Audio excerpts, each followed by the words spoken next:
नमस्कार, मी प्रियांका पाटील. आपण पाहत आहात राष्ट्रीय लोकराज्य न्यूज, निर्भीड बातम्यांचे व्यासपीठ. आज आपण दिवसभरामध्ये घडणाऱ्या घडामोडींवर नजर टाकूया. अहिल्यानगर शहरातील प्रभाग क्रमांक 12 ब मध्ये अपक्ष उमेदवार बेग नीतू नसीर यांची रोखठोक मुलाखत. अहिल्यानगर शहरातील प्रभाग क्रमांक 12 मधील उमेदवार बेग नीतू नसीर यांनी सांगितलं की त्यांनी पदावर नसतानाही परिसरातील मूलभूत समस्यांवर सातत्याने काम केलं आहे. गटारी साफसफाई, चेंबरमध्ये साचलेलं पाणी काढणं आणि कचऱ्याच्या प्रश्नावर त्यांनी स्वतः लक्ष घातलं. नागरिकांना होणारा त्रास कमी व्हावा यासाठी प्रशासनाशी संपर्क साधून वेळोवेळी पाठपुरावा करण्यात आला. स्वच्छता आणि आरोग्याच्या दृष्टीने ही कामं अत्यंत महत्त्वाची असल्याचं त्यांनी नमूद केलं. पद नसतानाही लोकांसाठी काम करणं ही आपली जबाबदारी असल्याचं नीतू नसीम बेग यांनी स्पष्ट केलं. पुढेही जनतेने संधी दिल्यास प्रभागाच्या सर्वांगीण विकासासाठी प्रामाणिकपणे काम करत राहण्याचा विश्वास त्यांनी व्यक्त केला. नमस्कार, मी सिद्धी शिंदे. आपण पाहत आहात राष्ट्रीय लोकराज्य न्यूज. प्रभाग क्रमांक 12 चे उमेदवार नीतू बेग नसीर हे आपल्या सोबत आहेत. नमस्कार मॅडम. नमस्कार. तर माझा पहिला प्रश्न तुम्हाला असा आहे की तुमचा मुख्य हेतू काय होता नगरसेवकाचा? माझा मुख्य हेतू, मी अपक्ष म्हणून फॉर्म भरलेला आहे. हे नागरिकचे जे समस्या आहे हे पार पाडण्यासाठी मी हे फॉर्म भरलेला आहे. जसे लाईट बिल झाले, त्रास होतो, चेंबरीचं काम, साफसफाईचे कामं, ड्रेनेजचे कामं, रस्त्याची कामं, हे सगळ्यांचं साठी मी हे उमेदवार आज अपक्ष भरलेला आहे. अच्छा. तर जर नगरसेवक पद हे तुम्हाला भेटलं तर ते कशा प्रकारे हाताळलं? मला लोकांनी सहकार्य केलं तर मी त्यांच्या म्हणजे विश्वासावर खरी उतरणार, हे माझा शब्द आहे. ज्याची त्यांची काही जे व्यवस्था असेल त्या मी पार पाडणार स्वतःहून. म्हणजे कसंही कोणतंही असू दे, त्यांची समस्या ती मी स्वतः जाऊन माझ्या हाताने पार पाडण्याची जबाबदारी घेणार. जर मी निवडून आले तर मला लोकांचा साथ आहे आणि लोक मला लोकांवर, माझ्या लोकांवर जे आहे, माझ्या चौकातले लोक आहे, माझ्या मोहल्ल्यातले लोक आहे, आजूबाजूचे जे आहे, त्यांना माझ्यावर तेवढं संपूर्ण भरोसा आहे. आणि मला बी माझ्या उमेदवारावर, माझ्या लोकांवर मला भरोसा आहे. त्यामुळे मी अपक्ष अर्ज भरला आहे.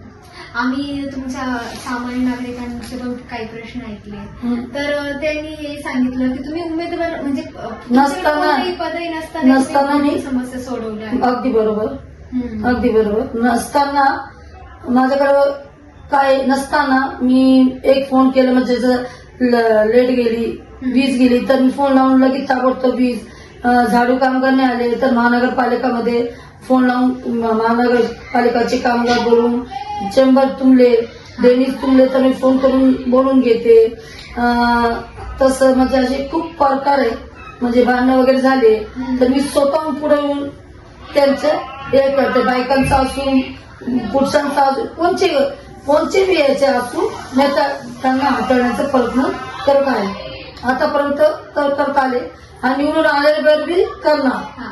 जेव्हा तुमच्याकडे पदी तर मला जे योग्य वाटेल ते निर्णय मी लोकांसाठी, जनतेसाठी घेणार. मला जनतेशी हेच बोलायचे का तुम्ही इतक्या वेळी लोकांना चान्स दिला, यावेळी तुमची जे नीतू नसीर बेग विश्वासाची, म्हणजे तुमच्यासाठी निम्म्या रात्रीला धावणारी, तुम्ही मला एक संधी देऊन पहा.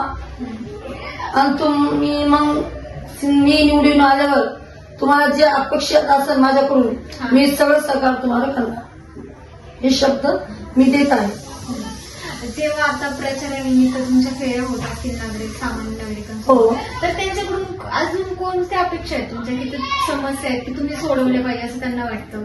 जसं पाणीची समस्या आहे, झाडू कामगाराची समस्या आहे, लाईट बिलची समस्या आहे, महिलांची काहीतरी कुपन वगैरे, म्हणजे जे काही त्यांचं असेल, महिलांचं पुरुषाचं जे काय असेल ते समस्या मी सोडून त्यांना कुपनचा असेल, बाबा इलेक्शन कार्ड, आधार कार्ड, त्यांचे जे बी प्रश्न असेल त्यांना मी जबाबदारीने पार पाडणार.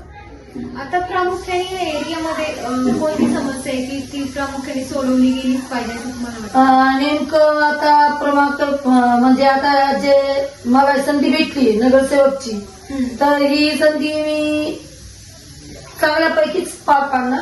आतापर्यंत तुम्ही चांगलंच काम केलेलं आहे, वाईट काम काही केलेलं नाही. त्यामुळे माझं आणण्याचं तर काय मला स्वतःवर आणि माझ्या नागरिकांवर भरोसा आहे. हा. तर मी ते करून घेणार, एवढं 100% मी गॅरंटी घेते. जसं आता ही 35 चौडी मी फॉर्म भरला, हा. तर 35 चौडी झाली, खाटी गल्ली झाली, कटोरी गल्ली, अफसर टॉकी, आदमपुरा, झेंडी गेट, हे जितके बी आहे म्हणजे काळी बागवान गल्ली म्हणजे तट्टी दरवाजा, माणिक चौक, हे सगळे माझ्या एरियातले हे. तर त्या लोकांना माझ्यावर तेवढाच भरोसा आहे, कारण नीतू नसीर बेग जिंकून आल्यावर त्यांच्या हक्काची आहे. निमे रात्रीला मी त्यांच्यासाठी उभा आहे. ह्याचं मला सांगायची गरज नाहीये. माझे उमेद म्हणजे जे मला वोटिंग करणार त्यांना स्वतःला माहिती आहे का ती आपल्यासाठी जाऊन निम्या रात्री नाही येणार. म्हणजे तुमचा मुख्य हेतू हाच आहे की लोकांच्या समस्या हल करायची. जे माझ्यापर्यंत आले ते समस्या मी हल करणार. तर आपण इथेच थांबूयात. पाहत राहा राष्ट्रीय लोकराज्य न्यूज. जय जय महाराष्ट्र. राष्ट्रीय लोकराज्य न्यूज नेटवर्क अहिल्यानगर. ताज्या बातम्यांसाठी आणि अपडेट्ससाठी राष्ट्रीय लोकराज्य न्यूज चॅनलला सबस्क्राईब करा, तसेच लाईक आणि शेअरही करा.